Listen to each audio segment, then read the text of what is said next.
Yeah, he's in Fond du Lac County.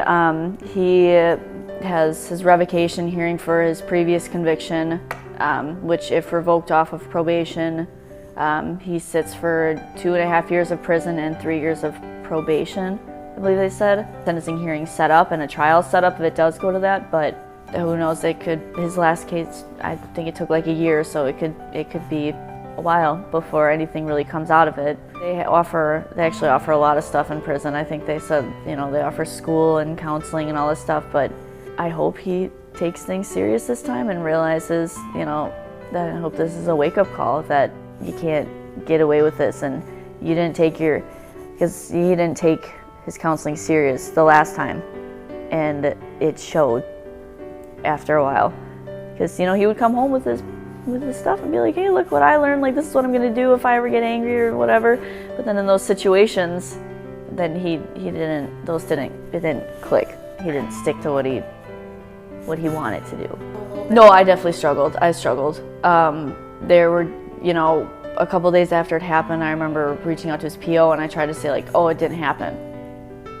Because then he was texting me saying, he's gonna go to prison if this happens and whatever. And so I was like, okay, well, I don't want that to happen. Like, we've just been together for 2 years. Like, I just can't even imagine not being by you. He actually called his PO and told her that he threatened to kill me and left her a voicemail saying that that he was, he was going to turn himself in when he was ready, but he needed to get stuff figured out for himself. And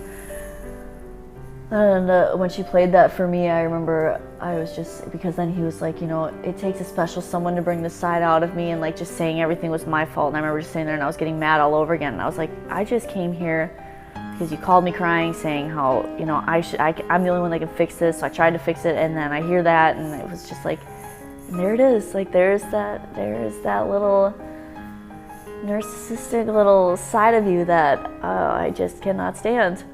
Yeah, no, and I still have my days where it's like I almost wish I could just like make this all stop. But at the same time, it's like he's gonna do it again. 3 girls in a row. That's it's not just a coincidence or it just happens once. It's like he's consistent.